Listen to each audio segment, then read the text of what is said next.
जय हिंद विद्यार्थियों। पिछले क्लास में हम लोग force and law of motion में फोर्स के बारे में पढ़े थे। बल क्या होता है और बल कितने प्रकार के होते हैं।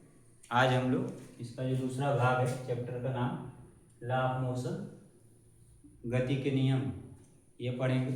तो गति, जब वस्तुएं जो हैं गति किस प्रकार से करती हैं, कितने नियम उसमें काम में आते हैं, अर्थात किन नियमों की सहायता से कोई बॉडी मूवमेंट करती है, इसको आज हम लोग पढ़ेंगे। इसके विषय में न्यूटन ने अध्ययन किया और उसके 3 नियम प्रतिपादित किया, जिसको प्रथम, द्वितीय और तृतीय नियम के नाम से जाना जाता है। प्रथम नियम जो है वास्तव में गैलीलियो का नियम है। सबसे पहले न्यूटन के गति के विषय में पहला नियम गैलीलियो ने प्रतिपादित किया था, उन्होंने दिया था। बाद में दूसरा और तीसरा नियम न्यूटन के द्वारा दिया गया। अब इसकी अलग हिस्ट्री है कि इसको न्यूटन का नियम क्यों रखा गया। न्यूटन ने एक किताब लिखा, प्रिंसिपिया नामक का बुक। उस प्रिंसिपिया नामक बुक में इसका जिक्र किया गया और तीनों को, जो न्यूटन का द्वितीय नियम है वह उसमें पहला नियम इंक्लूड है, इसलिए उसको प्रेफरेंस दिया गया। और पहले नियम को बहुत सी किताबों में प्रथम नियम को न्यूटन का गति विषयक नियम बताया जाता है। तो आइए जानते हैं हम लोग तो नियम है क्या और उसका यूज क्या होगा। तो टॉपिक हम लोग का होगा Newton's law of motion. Newton के गति विषयक नियम, यानी गति के विषय में न्यूटन ने क्या नियम दिया। तो पहला नियम क्या होता है, प्रथम नियम।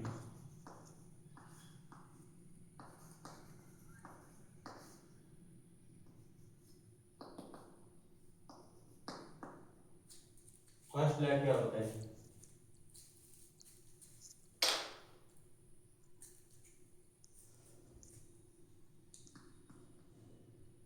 यदि कोई वस्तु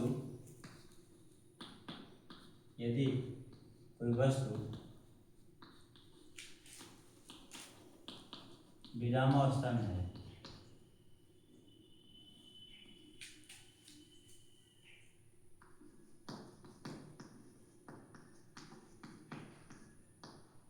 तो वह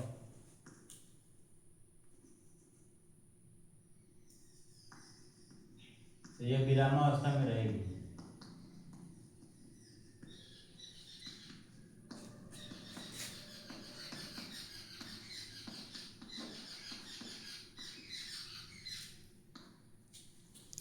यदि कोई वस्तु विरामावस्था में है तो वो विरामावस्था में ही रहेगी, और यदि गतिशील है और यदि गतिशील है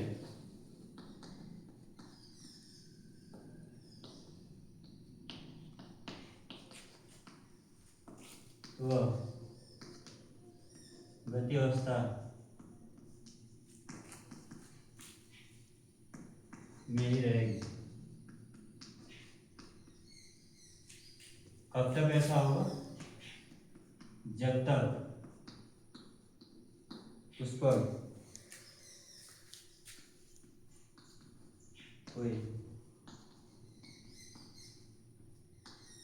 बाह्य बल न लगाया जाए।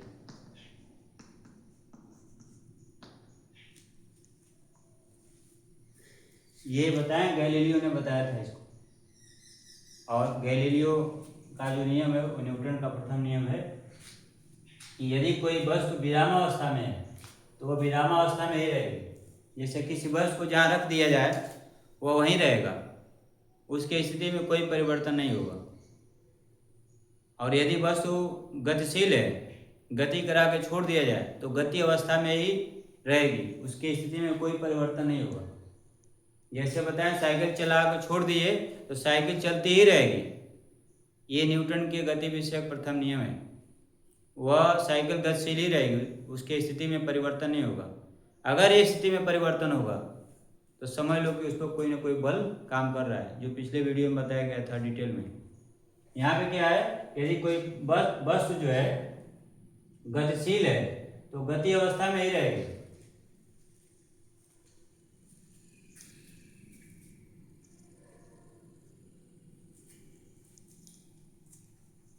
यदि वस्तु गति अवस्था में है तो गति अवस्था में ही रहेगी जब तक उस पर कोई बाह्य बल न लगाया जाए।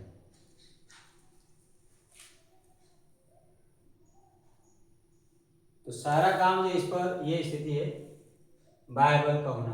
अब आपको इसको रटने की जरूरत नहीं है, थोड़ा सा आप और सोचेंगे इसका दैनिक जीवन में यूज क्या होता है। एग्जाम्पल के तौर पे न्यूटन के गति विषयक प्रथम नियम जो है ये नेचर में विद्यमान है। इसका आज हम लोग को पढ़ने का कोई बहुत तात्पर्य नहीं है, क्योंकि आप पहले से इसको जानते हैं। कैसे जानते हैं आप? चलिए, आप जो है 9th क्लास में पढ़ रहे हैं या साइंस पढ़ रहे हैं तो आप जान रहे हैं इसको। एक छोटे बच्चे के बारे में विचार करिए। जब वह मेले से खिलौने लेकर आता है या मार्केट से खिलौना लेकर आता है, सोते समय वो कहीं रख देता है और सुबह में जब जगता है तो वहीं वो जाता है, जहाँ रखा गया होता है वहीं वो खोजता है उसको। उसको कैसे पता है कि वस्तु को जहाँ हम रखे हैं वहीं रहेगी, और यदि वहाँ नहीं मिला तो हंगामा खड़ा कर देता है।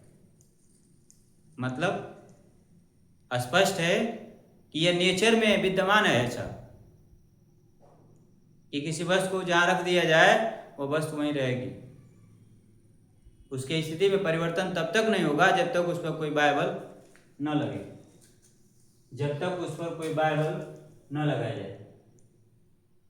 उस छोटे बच्चे को भी पता है इस पर कोई न कोई इसको हटाया है,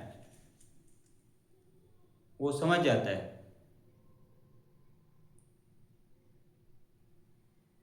उसको एक कॉइन दीजिए, एक सिक्का दीजिए, वो जेब में रखा रहेगा तो जेब में ही खोजेगा, वो अलमारी में या कहीं घर के दूसरे हिस्से में नहीं खोजेगा। उसको कैसे पता है जिस जेब में रखे हैं उसी में होगा, नहीं मिलने पर हंगामा। ये सबके साथ ऐसा होता है। मतलब एक छोटे बच्चे का एग्जाम्पल लेने का मतलब ये हो गया, उसको कैसे पता है कि ये गति का नियम है, ये प्रथम नियम है। इस विषय में न्यूटन ने, गैलीलियो ने विचार किया, ये नेचर में विद्यमान है। बताए आपको कि ये नियम आप पहले से जानते हैं। आप ही जिस वस्तु को जहाँ रखते हैं वहीं खोजते हैं, क्योंकि आपको पता होगा कि जहाँ रखा गया वहीं होगा। यदि वहाँ नहीं मिलता है तो आप स्पष्ट समझ लेते हैं कि वह वस्तु कोई ना कोई विस्थापित जरूर किया होगा। आप पूछते भी हैं कोई लिया तो नहीं इस चीज़ को, वस्तु को कोई लिया तो नहीं था, मैं यहीं रखा था, और एकदम कंफर्म हो जाता है। आपके जैसे आपके विज्ञान के किताब में जो है 100 रुपये का नोट रखा गया है, घर जाने के बाद आप देखें उसमें 100 रुपये का नोट नहीं है, आप स्पष्ट कर लेते हैं कोई ना कोई लिया होगा। ये सब एग्जाम्पल इसलिए बता रहे हैं क्योंकि ये जो रटेंगे आप ना, कि यदि कोई वस्तु विरामावस्था में है तो विरामावस्था में ही रहेगी, अर्थात वस्तु जिस स्थिति में रहेगी वो उसी स्थिति में रहेगी। स्थिति परिवर्तन तब तक नहीं होगा जब तक बाह्य बल नहीं लगता है। अब बल की परिभाषा भी यही कहता है कि वस्तु की स्थिति तब तक परिवर्तित नहीं होगी, अब वस्तु की स्थिति बदलना ही या बदलने का प्रयास करना ही बल कहलाता है। तो वह डिपेंड करता है कि फोर्स पे। ये न्यूटन का गति विषयक प्रथम नियम है। द्वितीय नियम क्या कहता है? द्वितीय नियम देखिए,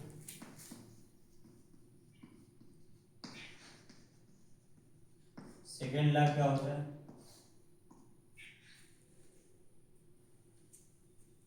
सेकेंड लॉ ये कहता है किसी वस्तु पर लगाया गया बल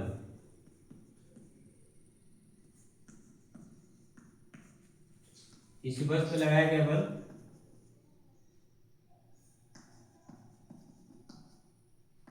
वस्तु के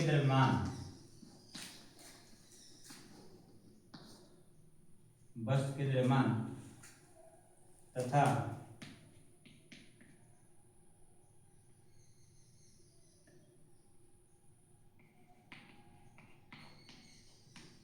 बल की दिशा में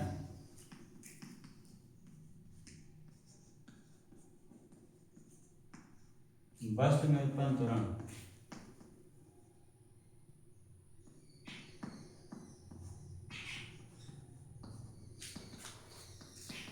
का गुणनफल। इस वस्तु पर लगाया गया बल वस्तु के द्रव्यमान तथा बल की दिशा में वस्तु में उत्पन्न त्वरण के गुणनफल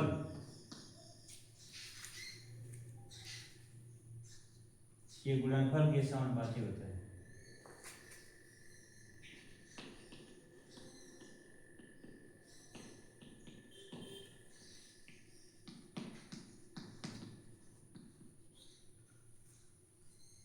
ये द्वितीय नियम। किसी वस्तु पर लगाया गया बल वस्तु के द्रव्यमान तथा बल की दिशा में वस्तु में उत्पन्न त्वरण के गुणनफल के समानुपाती होता है। ये भी आप जानते हैं पहले से, क्यों रटेंगे आप इसको? ये एक सेंटेंस है, इसको आप रट सकते हैं। न्यूटन का द्वितीय नियम कोई पूछेगा या एग्जाम में आएगा तो आप इसे लिख सकते हैं, लेकिन इसका उपयोग जो है लिखने में आता नहीं है। मौखिक प्रश्न पूछे जा सकते हैं, आप बता सकते हैं, लेकिन इस पर आप जानते कैसे हैं? थोड़ा सा विचार करिए। कुछ एग्जाम्पल्स आपको बताएंगे जो आप दैनिक जीवन में हमेशा यूज करते आ रहे हैं और पहले से यूज करते आ रहे हैं। एग्जाम्पल के तौर पे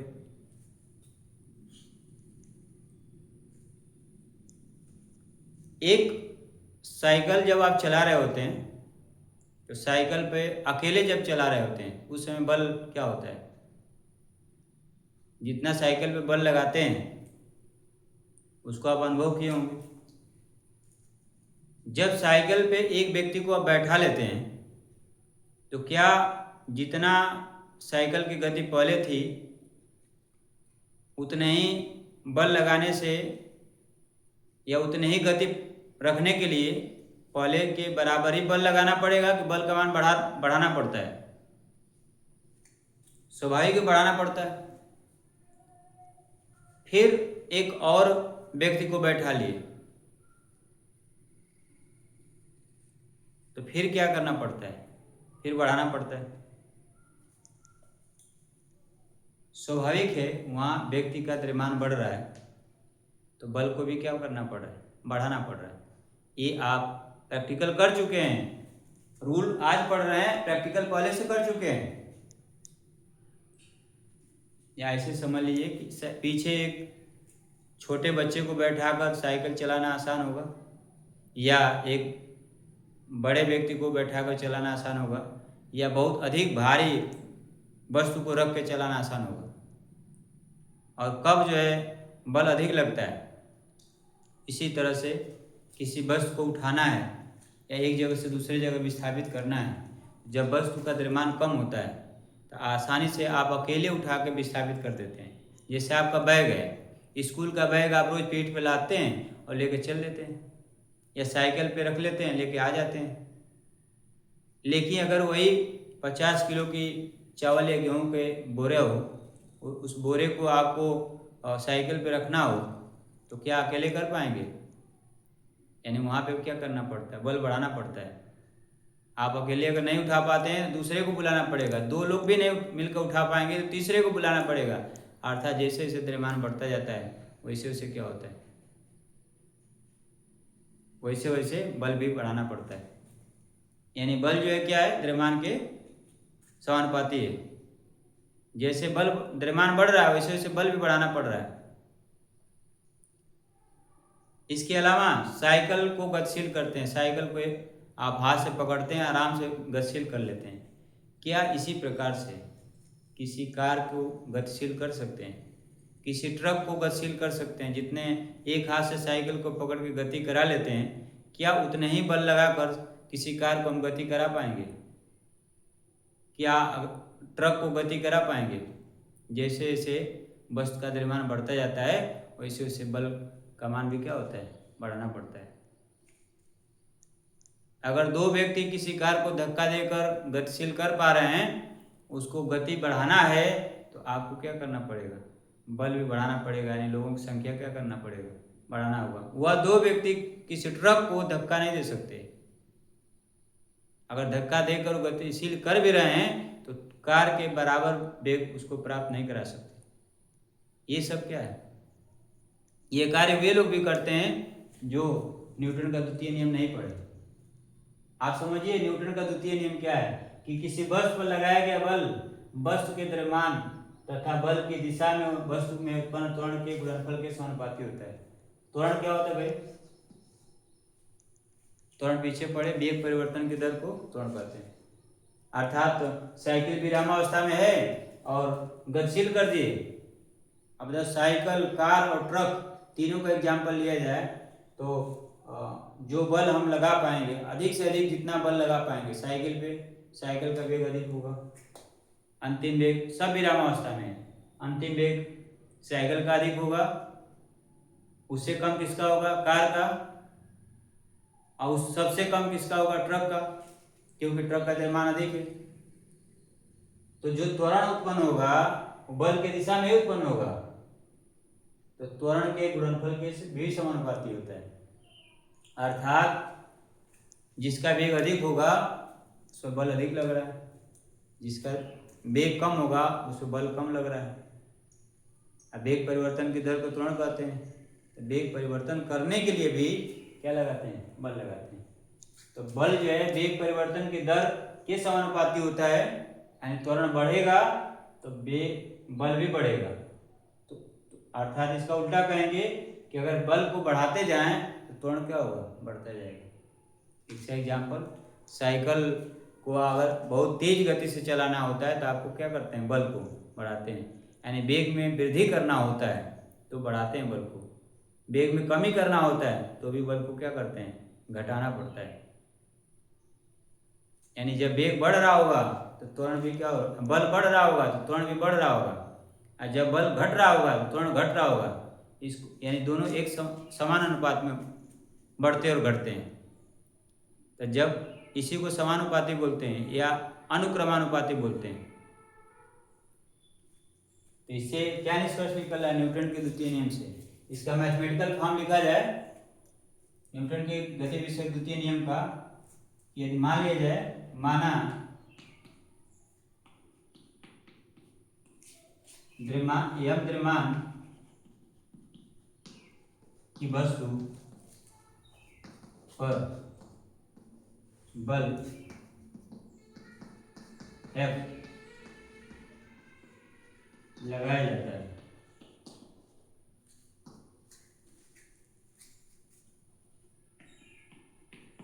तो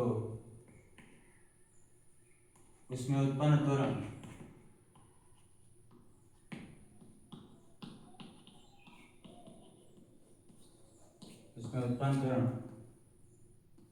ये हो जाता है। तो द्वितीय नियम के अनुसार क्या होगा, F is proportional to M, F is proportional to M और F is proportional to A। F जो है M के समानुपाती और F जो है A के समानुपाती, दोनों को मिला दिया जाए तब क्या होगा, F is proportional to M into A, या F बराबर KMA, ये आता है। यहाँ K क्या है, where K is proportional constant,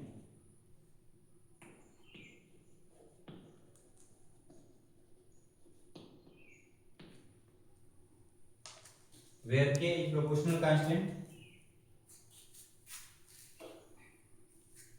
यहाँ K जो समानुपाती नियतांक है। एक्सपेरिमेंट के द्वारा न्यूटन ने एक्सपेरिमेंट किया तो के का मान 1 पाया गया, यानी इस पर फोर्स डिपेंड नहीं करता है, केवल मास और एक्सीलरेशन पर डिपेंड करता है। तो एक्सपेरिमेंटल वैल्यू जो होता है के का 1 होता है। 1 रखने के बाद यहाँ पे क्या आ जाएगा, F बराबर m इंटू ए। ये न्यूटन के द्वितीय नियम का मैथमेटिकल फॉर्म है। यानी इसको हम ऐसे भी कर सकते हैं कि किसी वस्तु पर लगाया गया बल वस्तु के द्रव्यमान और उसमें उत्पन्न त्वरण के गुणनफल के बराबर होता है। यह बराबर m इंटू ए। ये क्या है, त्वरण। त्वरण क्या होगा, वेग परिवर्तन की दर त्वरण कहलाता है। तो यह बराबर m इंटू ए। अभी मैं इस पे न्यूमेरिकल कैसे सॉल्व किया जाएगा इस पे बात नहीं करेंगे, ये बाद में बात किया जाएगा। अभी हम नियम को बस समझ लें, इसका मैथमेटिकल फॉर्म क्या है। तो ये जो है दूसरा नियम है, दूसरे नियम का मैथमेटिकल फॉर्म है यह बराबर m इंटू ए। देखो यहाँ पे न्यूटन का द्वितीय नियम आपको ये है, ये याद रखना है। इसी को इतना संक्षेप में लिखा गया है, ये इसका गणितीय रूप है, यानी मैथमेटिक्स के फॉर्म में। ये न्यूटन का जो द्वितीय नियम यहाँ लिखा गया ये फिजिक्स है और ये मैथमेटिक्स है। तो ये रिलेशन होता है फिजिक्स और मैथमेटिक्स में, यह बराबर m इंटू ए। इसका मैथमेटिकल फॉर्म क्या होगा, देखिए लिखा गया है कोई वस्तु विरामावस्था में है। जब विरामावस्था में है तो ए बराबर क्या होगा, तो कह रहा है यदि ए बराबर 0, द्रव्यमान तो कभी शून्य नहीं हो सकता है। यदि ए बराबर 0, जब ए 0 होगा तो एफ भी क्या होगा, तब एफ बराबर भी क्या होगा, 0। ये मैथमेटिकल फॉर्म इसका है, ये किताबों में दिया नहीं होता है। एंड द्वितीय नियम से पहले नियम सम्मिलित है, इसलिए बताए कि न्यूटन के प्रिंसिपिया नामक बुक में इसको रखा गया। गैलीलियो के नियम को प्रेफरेंस न देकर न्यूटन के नियम को प्रेफरेंस दिया गया कि इसका जो सेकेंड लॉ ऑफ मोशन है, यह इसमें पहला नियम भी है और तीसरा नियम भी है। क्योंकि तीसरा नियम तो न्यूटन ने ही दिया था, वो कैसे है तो यहाँ देखिए, इसमें बताया कि यदि कोई वस्तु विरामावस्था में है तो ए बराबर 0। जब ए बराबर 0 तो यह बराबर भी क्या होगा, 0 होगा। इसमें कह रहा है कि जब तक कोई इसमें बाह्य बल न लगाया जाए, तो जब कोई बाह्य बल नहीं लगाया जाएगा तो त्वरण शून्य होगा। दूसरा कह रहा है कि इसमें आगे कि यदि गतिशील है तो गति अवस्था में ही रहेगी। अगर गतिशील है तो गति अवस्था में ही रहेगी। तो गतिशील है तो गति अवस्था में रहेगी जब तक उसमें बाह्य बल नहीं लगाया जाएंगे। यह बराबर 0 तो ए बराबर भी 0। तो ये इसका सेकेंड मैथमेटिकल फॉर्म है, ठीक है, जो पहले दूसरे नियम से प्राप्त होता है। इस तरह से बहुत सारे एग्जाम्पल्स हैं जो आप ये दोनों नियमों को पहले से जानते हैं। तीसरा नियम भी सबको पता होता है, तीसरा नियम भी छोटे छोटे बच्चों को पता होता है। तीसरा नियम होता है क्या, उससे पहले जो है इसके बारे में जान लिया जाए। ये जो बल है, ये द्रव्यमान और त्वरण का गुणनफल है। दो भौतिक राशियां हैं, मास और एक्सीलरेशन। तो मास का यूनिट जो किलोग्राम है, इसका त्वरण का मीटर पर सेकंड स्क्वायर होता है। तो इसका मात्रक जान लिया जाए। ये बल जो है फोर्स,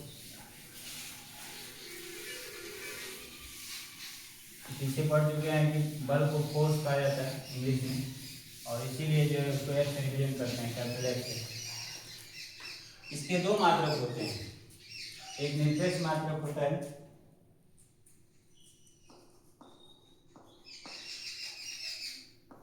एब्सोल्यूट यूनिट,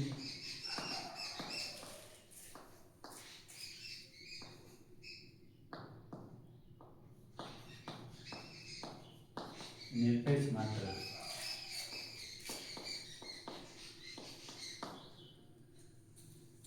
पहला मात्रक निरपेक्ष मात्रक होता है।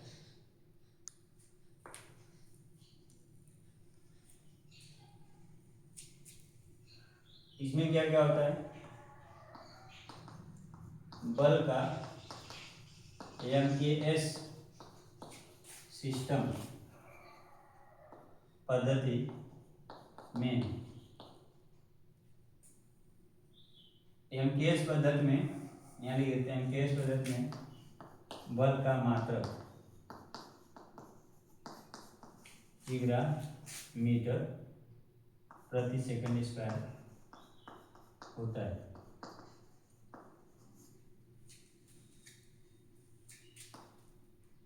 एसआई सिस्टम में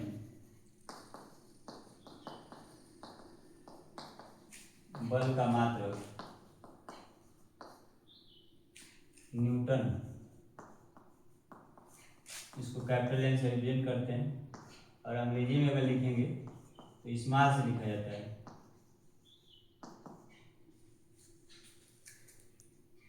एसआई सिस्टम में बल का मात्रक क्या होता है? न्यूटन होता है।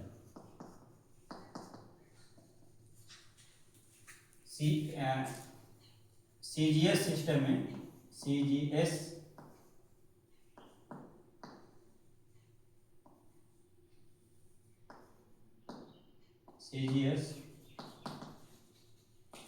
सिस्टम में बल का मात्रक, सीजीएस सिस्टम में बल का मात्रक ग्राम सेमी पर सेकंड स्क्वायर या डाइन होता है।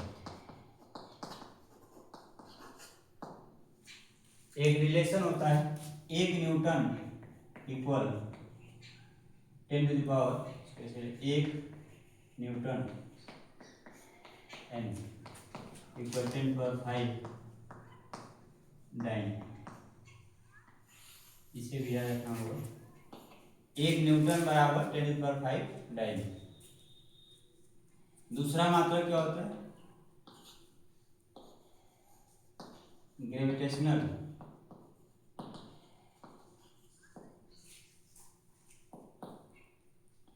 यूनिट, इसको गुरुत्वीय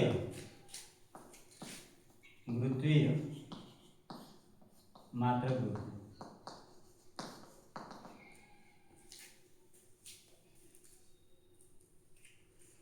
बल का गुरुत्वीय मात्रक क्या होता है? बल का गुरुत्वीय मात्रक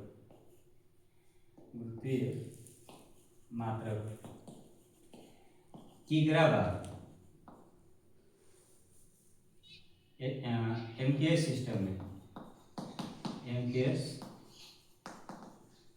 सिस्टम में, किग्रा भार होता है।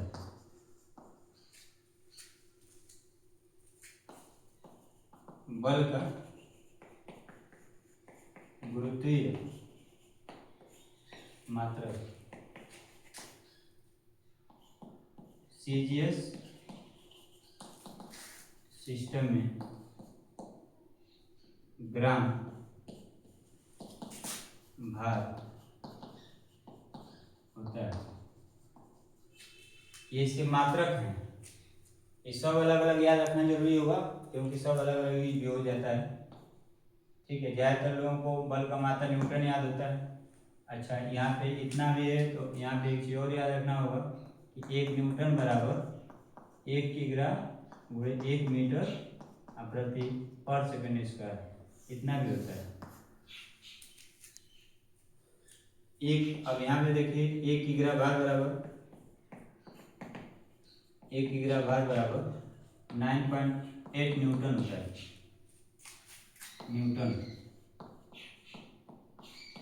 एन, और 1 ग्राम भार बराबर 980 न्यूटन। इतना याद रखना होगा आपको।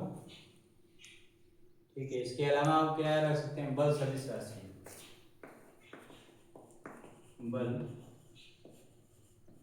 सदिश राशि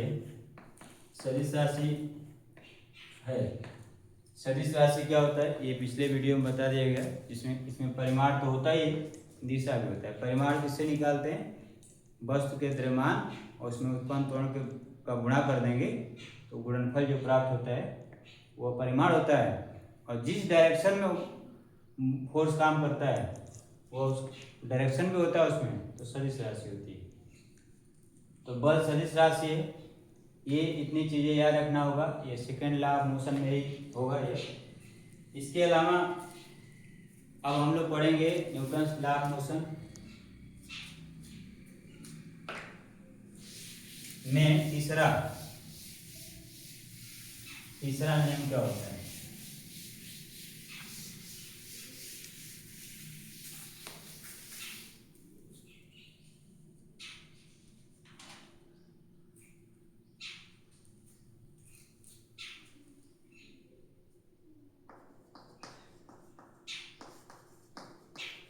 तृतीय नियम यानी थर्ड लॉ ऑफ मोशन।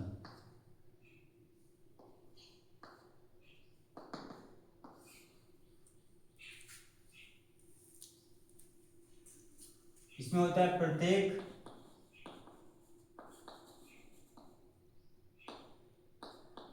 क्रिया के बराबर, प्रत्येक क्रिया के बराबर एवं विपरीत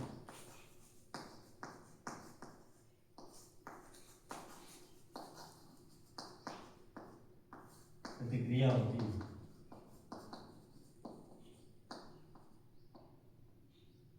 प्रत्येक क्रिया के बराबर एवं विपरीत प्रतिक्रिया होती है। इसे क्रिया प्रतिक्रिया का नियम भी कहते हैं। क्रिया प्रतिक्रिया का नियम भी कहते हैं। इसको कैसे आपको पता रहता है? प्रत्येक क्रिया के बराबर एवं विपरीत प्रतिक्रिया होती है। जैसे एग्जाम्पल के तौर पे, अगर नुकीला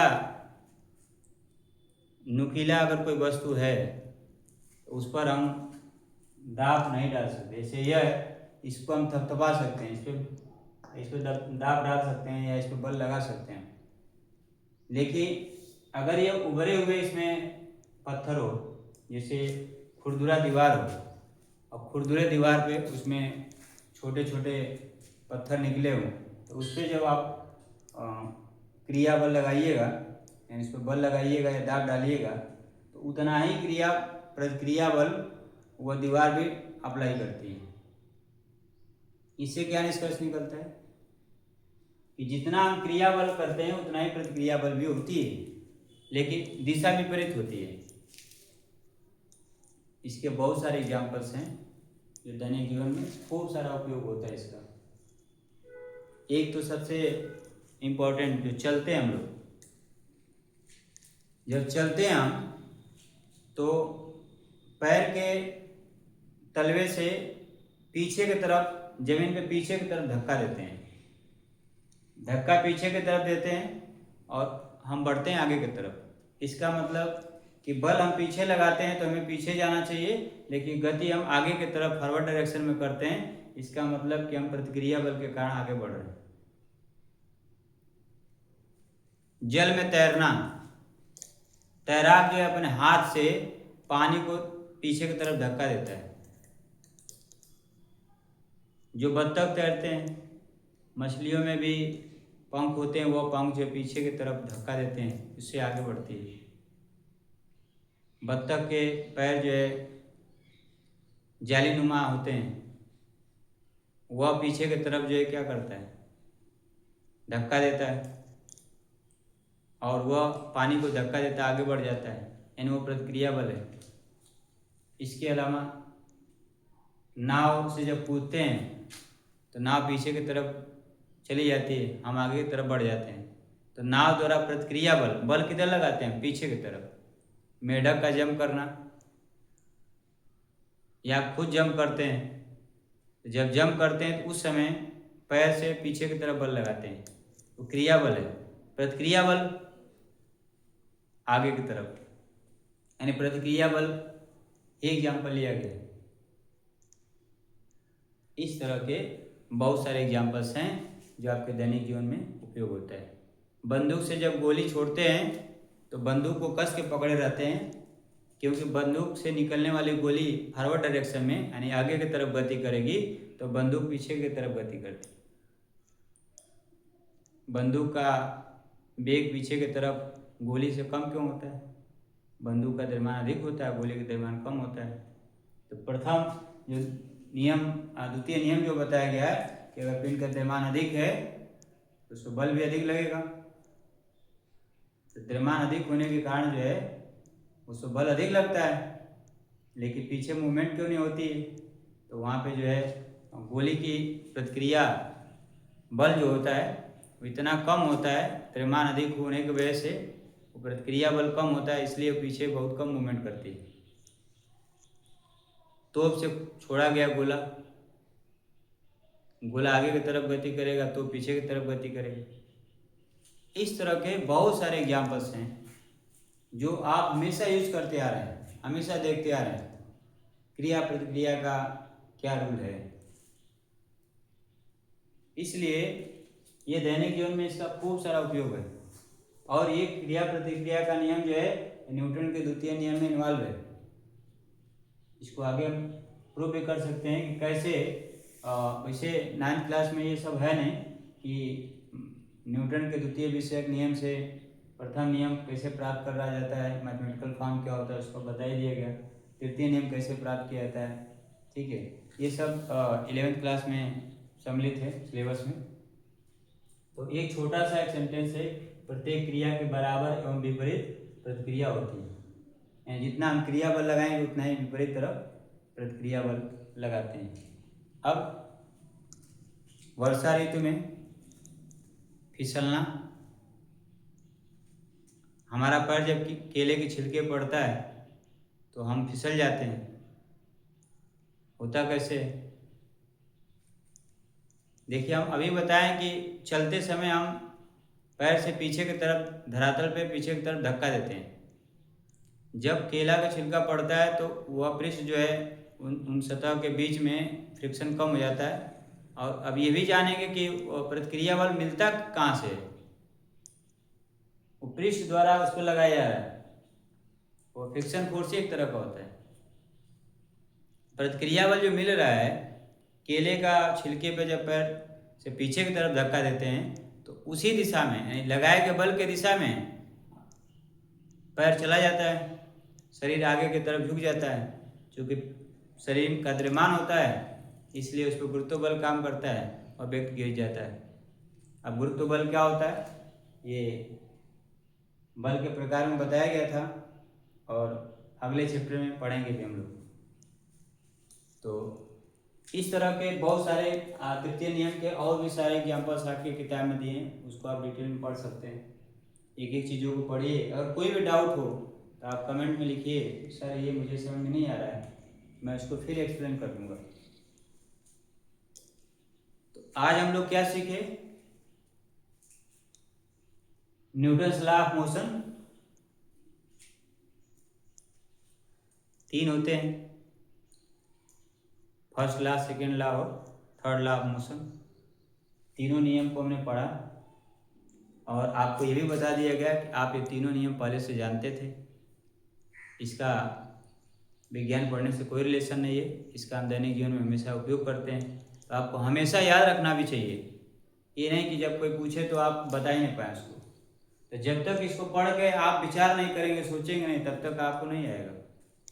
इसलिए तीनों नियमों को आप ध्यान से पढ़ लेंगे। तो आज की क्लास में बस इतना ही। अगले क्लास में हम लोग जो न्यूटन का प्रथम नियम, जिसको गैलीलियो का नियम बताया गया है, उस नियम को जड़त्व भी कहा जाता है। तो अगली क्लास में हम लोग जड़त्व क्या होता है ये पढ़ेंगे और जड़त्व कितने प्रकार का होता है, दैनिक जीवन में उसका क्या उपयोग है, ये पढ़ा जाएगा। तब तक आप इसको ध्यान से कॉपी करिए, नोट्स तैयार करिए, इसको खूब बढ़िया से समझिए ताकि क्वेश्चन करने में आपको आसानी हो। रटेंगे तो क्वेश्चन नहीं कर पाएंगे, इसका ध्यान रखिएगा। फिर संख्यात्मक प्रश्न हल करने में समस्या होती है। और फिजिक्स में जब भी कोई एग्जाम होता है तो उसमें ज़्यादा से ज़्यादा न्यूमेरिकल पूछा जाता है। क्यों पूछा जाता है, न्यूमेरिकल कराते समय बताएंगे आपको क्यों न्यूमेरिकल ही पूछा जाता है एग्जाम में, फिजिक्स में।